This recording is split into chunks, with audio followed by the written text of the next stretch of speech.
you think about it, we're in the middle of the worst housing crisis we have seen, certainly in my lifetime. During the Great Recession 15 years ago, the crisis was largely a foreclosure crisis, and homeowners were losing their homes at record levels, and capital markets froze up for a time, and it took the world several years to work out of that. But since then, the crisis has really become more of a rental housing crisis, and that's the world that we all swim in primarily. And welcome to BuzzHouse, a Baker Tilly podcast where you can hear all the buzz around multifamily housing, with all the info you need to help you win now and anticipate tomorrow. Hi, I'm Don Bernards, the partner in charge of Baker Tilly's multifamily housing practice. And I'm Garrick Gibson, a partner at Baker Tilly, also specializing in consulting on multifamily housing transactions across the country. Let's get started.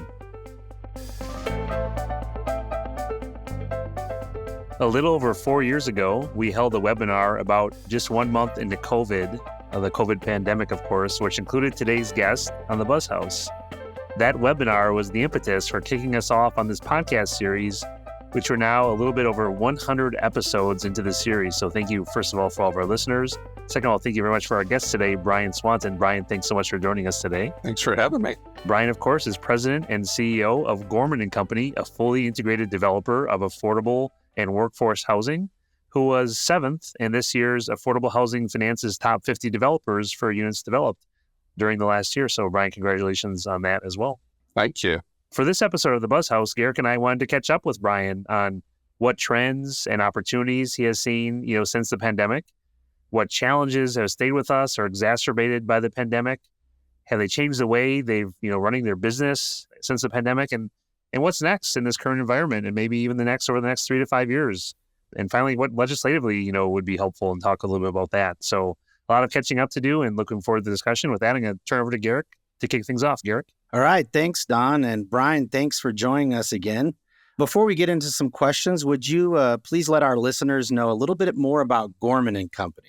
Yeah. Well, first of all, thank you both very much for having me back, gentlemen. And congrats on over 100 episodes. That's really incredible. And I can't believe I was your very first guest, honestly. That's pretty great. And this production has come so far since that first primitive COVID episode. So being back after 100 episodes is pretty special. So thanks for having me on. So Gorman Company, we're celebrating a major milestone as well this year. We're celebrating our 40th year in business, if you can believe that. I've been with the company for the last 16 years, so a little less than half that time. And Gary Gorman founded the company back in 1984. I remind Gary all the time that his CEO was 10 years old when he started the firm. He doesn't like hearing that, of course, because it makes him feel old, but I say it anyway. And but yeah, Gary started the firm after a short stint as a lawyer. He started doing small acquisition rehab transactions of multifamily properties in rural Wisconsin using the historic tax credit. This was 2 years before the federal housing credit was introduced, of course. And then when the Tax Reform Act of '86 was signed by President Reagan, Gary began twinning the historic credit with the housing credit. And those were some of the first twinned historic LIHTC deals in the country, actually. He started the company with small loans from friends and family and raising tax credit equity from high net worth individuals and such. And in fact, he was famously called out by our friends at Boston Financial for having his 10-speed bicycle on his balance sheet in the early days. And that's a true story. I'm not sure if it was listed as an asset or a liability, actually, but our firm started with some humble beginnings for sure. And it's really incredible to see what Gary was able to build over the years. He's now the chairman of the board and still plays an active role in the firm, but he handed the reins over to me 6.5 years ago, and it's really been a fun ride so far. Today, as you mentioned, Gorman Company is the 7th largest producer of affordable housing in the country, and we're coming off of our biggest year in our company's history, which we're super proud about. We have 8 core markets and regions that we operate today across the country, each of those with market presidents that lead those markets, most of whom are shareholders in the firm as well, which is really great. We're a vertically integrated firm as well, so we have fully licensed affiliated businesses at Gorman, including architecture, construction, and property management divisions. So we don't just develop our projects, we also design them, we build them, and manage them also. We also own 3 hotels in Wisconsin and Illinois that we operate with our management team. Not a lot of people know that about us. All 3 of our hotels are signature historic adaptive reuse projects using state federal historic credits. We've also used new markets, tax credits, EB-5 financing, and a variety of other tools for those hotels as well. So we're up to about 700 employees now and really in a major growth phase of our business. So yeah, we've been able to take Gary's bicycle off of the company balance sheet, which is nice. Thank you for that background info, Brian, especially the bike. I think you mentioned that to me before, but it always amuses me when I hear it. So let's dive into our questions. For our first question, we're seeing a consistent trend over 2020 where you have a growing and extreme need for units of housing, especially affordable. So what are the trends your company has seen over the last 3 to 4 years in things like federal, state, local financing, perhaps construction, maybe some zoning, and have those trends actually led to opportunities? Yeah, absolutely. So, I often tell people we're in the best of times and the worst of times all at the same time. It's really an interesting time for me to be in the affordable housing business. And I think you guys would agree. It's just things change almost daily, it seems, in our marketplace. If you think about it, we're in the middle of the worst housing crisis we have seen, certainly in my lifetime. During the Great Recession 15 years ago, the crisis was largely a foreclosure crisis, and homeowners were losing their homes at record levels, and capital markets froze up for a time, and it took the world several years to work out of that. But since then, the crisis has really become more of a rental housing crisis, and that's the world that we all swim in primarily. And the seeds of which were actually planted back in the Great Recession. Actually, we experienced monumental job growth for years, and we've had 15 years of historically low interest rates, which hit all-time lows during the COVID pandemic, of course. Real estate was relatively cheap during this time, so everyone who could was buying a home, over the last 15 years, including large multinational corporations who are buying up entire portfolios of homes and renting them out. So many households who were renting, including those who had foreclosures and short sales on their record, they had the opportunity to at least rent a home until they got their credit back in order. But we simply weren't producing enough multifamily product across the country, and we certainly weren't entitling enough land for multifamily use. When the pre-COVID building boom hit, most of the new multifamily production was high-end luxury product. It's really unattainable to most in the workforce. So then comes COVID, right? And we have all these homeowners in place refinancing their homes at rates so low today that, my goodness, we have divorced couples still living with each other because their mortgage rates are so affordable. And other than luxury apartments and LIHTC financed rental projects, there's almost no new rental housing being built during this time period for the missing middle. And these people who locked into historically low interest rates, they're not selling their homes, which has sort of frozen the resale market in many ways. And so this lack of rental production has become a real serious problem. It's driving up the number of homeless and unhoused in this country to the largest number in American history. I think we have about 650,000 individuals at last count that are unhoused today in this country. It's just unbelievable. So how do we respond to this? Well, the good news is that housing affordability is really top of mind in American households. Yeah, I talk to a lot of elected officials in my work, and I speak to them, and they mention to me that time and again, housing affordability has been the number one or number two issue they hear from their constituents. So this is kind of causing them to do a deep dive into the issue to try and find solutions. Some of those solutions make great sense, and others, well, not so much, but at least the issue is front and center. And as I think about it, when I started in this business 30 years ago, affordable rental housing just wasn't on the table as a major political issue, right? I remember meeting with Senator John McCain in his office in Phoenix many years ago, trying to advocate for the expansion of the federal housing credit. He kept thinking I was talking about the mortgage interest deduction. I mean, no one was talking about affordable rental housing back then. Today, it's one of the top issues in the country. So this attention has led to significant legislation that's trying to tackle this crisis. It's a lot of it's coming at the state and local level, which is really neat. The most effective tool, I think, is the groundswell of state housing tax credit programs that largely mimic the federal credits. And I know you guys were just discussing this Texas state LIHTC program a few episodes ago. And what's really great is that both red states and blue states are creating these programs all over the country. I think we're between 20 and 30 states now with the state LIHTC, and they're producing literally tens of thousands of new units that wouldn't otherwise get built with just federal credit alone. So, of course, the flip side is that it's gobbling up a lot of the volume cap in many states. So hopefully we can get a reduction in the 50% bond test to free up more volume cap for 4% transactions in states that are consistently running out. Also seeing legislation at the state and local levels, as you mentioned, focus on zoning reform from tiny house and accessory dwelling unit ordinances, zoning by right bills, which are highly controversial, but we're seeing more and more of those.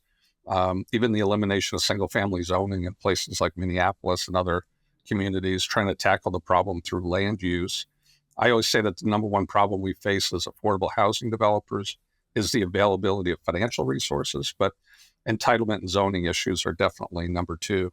Brian, thank you very much for that. And that kind of really leads into our next question, right? Again, the very first podcast, we talked about the immediate issues during COVID and the pandemic, and obviously things and construction costs and other things maybe were exacerbated by COVID.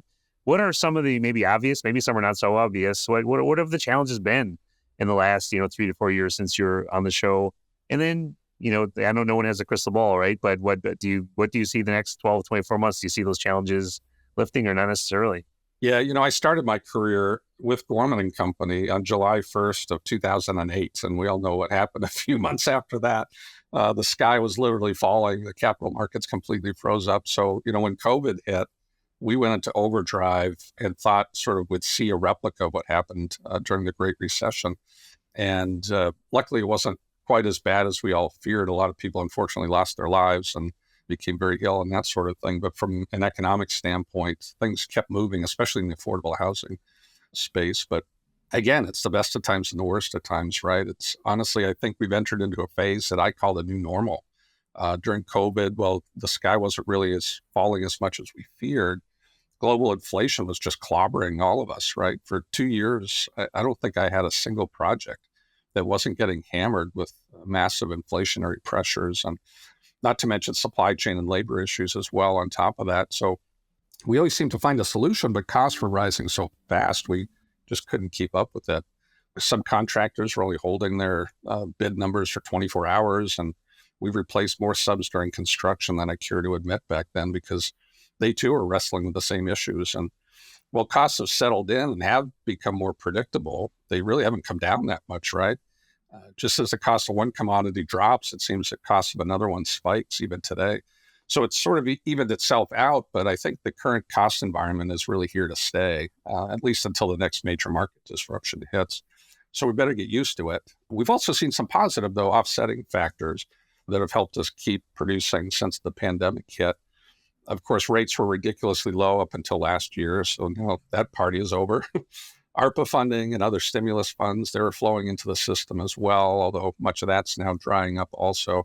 Income averaging was brought back, and fair market rents have really been on the rise across the country as well, all of which has really helped counteract some of those post-COVID challenges. But I think the one lingering issue post-COVID that I worry about the most is insurance. The cost of builders' risk during construction, and more importantly, the cost of property and liability coverage on the operations side is literally crippling the industry. And, the New York Times just profiled this issue on Friday, actually, and it's just simply unsustainable. If there is legislation, I think that our industry needs to work on, it's some form of comprehensive insurance relief for affordable housing. With climate change and the increase in the number of natural disasters, I just don't see an end in sight on the increase of insurance costs. And so we all need to find a solution before half of America's affordable housing stock ends up in foreclosure, because we can't just raise rents to solve the issue. It just doesn't work that way for us.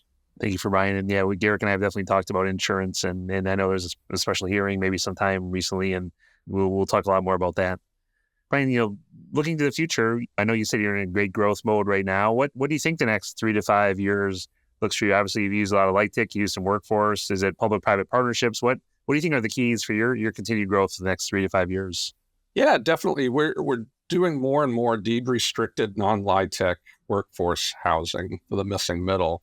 And I emphasize deed-restricted because I see that as a lot of people are touting that they're building workforce housing, but, without those deed restrictions on there, there's, no mechanism to keep it affordable long term. So, but we're doing a lot of that, especially really high cost markets and resort communities where state, local governments can really bring significant resources to the table, including tax exemptions, for instance, to help us serve this demographic sort of between the 80 to 120% of area median income level. Our market leader in Colorado, Kimball Kringle, has really been a national leader in this space. And we're now working on similar models in some of our other states where it makes sense as well.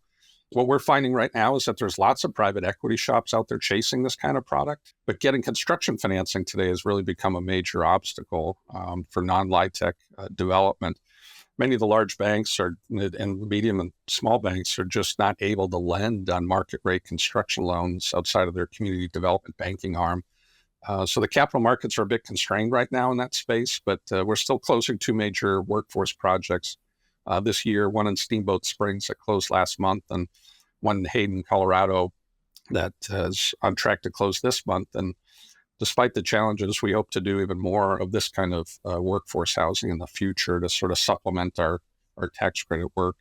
Brian, shifting gears just a little bit back to kind of policy and things like that. Like you said, you work in at least 8 states, major markets, things of that nature. You work in a lot of different municipalities, probably larger, some smaller. What are you seeing? What is working? What is not working? What do you think cities need to do, are doing around creating policy? Again, is it different from larger cities? Maybe they have more resources to smaller cities. Like you started out, there's need everywhere. It doesn't matter if you're a town of 10,000, a town of 2 million, there's need. What are you kind of seeing in this space?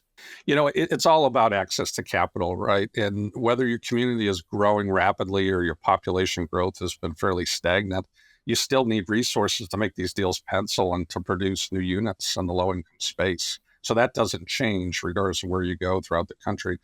In our fast-growing cities like Phoenix and Atlanta, where we have a strong presence, a lot of the focus is on incentivizing new unit production through ground-up new construction. They have the resources to incentivize a lot of that type of work.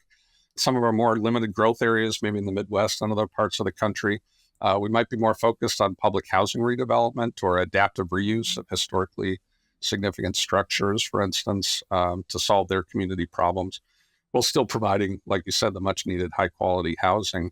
The strategy might be completely different from community to community, but the basic fact still remains that it takes resources and incentives to make these deals possible.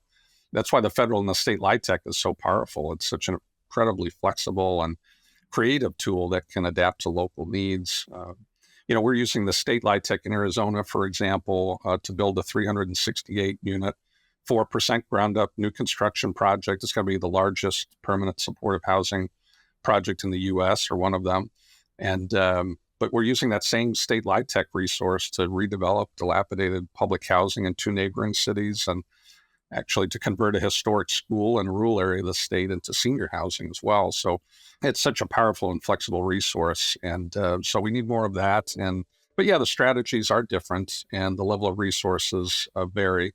But state LIHTC can really help even that out. Because like in Arizona, they'll split half of their state LIHTC pool between urban and rural communities to make sure some of that capital does get out to those harder served parts of the state. Thanks, Brian. For my last question, kind of just continuing what you're talking about, because obviously you mentioned at the federal level or some relief with insurance, rising insurance costs possibly, and you mentioned state credits. But just in general, what would be very beneficial legislatively at the federal and state level? I mean, I assume more financial resources are a big part of that. But is there anything else? Again, it is all about resources and access to capital. That's really it. So the most successful tool we have in this country, obviously, is the federal low-income housing tax credit program. I think LIHTC has created about 96% of all new affordable housing units in this country since it was created in 1986. And so we all know it works, and we need to expand it, allowing for more 4% and 9% deals to get done. And, we're pushing hard as an industry to make that happen. But tax credits aren't the only solution either. We sometimes like to pretend that there's an unlimited amount of tax credit investor equity out there, but there isn't. We have to be wary of the supply and demand curve as more federal and state credits are put to market. At some point, pricing will drop to a point where the additional credits won't be a net positive for the industry. So I'm not sure where that point is, but it's not just about housing credits. We're also competing with solar and energy credits too, and film credits and R&D credits and all of those things as well. So we need other solutions that reach beyond the credit if we're serious about solving our housing supply issues. So the credit is just a massively powerful tool, but it does have its limitations in the marketplace. Beyond financial resources, I think any legislation that makes more land available for affordable housing, a lot of these land use ordinances and legislative efforts that we talked about, anything that reduces the cost of construction and the regulatory environment there, and anything that reduces operating costs for affordable housing properties, especially when it comes to insurance, are always going to be a net positive for our industry. These are the areas we should all be focused on, in my opinion, because we're losing ground on the demand for new units, and we have to think big if we're going to catch up. Very good. That's it for this episode of BuzzHouse, catching up with Brian Swanton of Gorman Company on trends, challenges, and opportunities in the market. Brian, thanks again for joining us today. Thanks for having me. Once again, I'm Don Bernards. And I'm Garrick Gibson. Don't forget to subscribe so you don't miss an episode. For additional resources around multifamily housing, check out bakertilly.com. If you have a suggestion for the show, email us at build@bakertilly.com. That's BUILD @bakertilly.com. See you next time on BuzzHouse.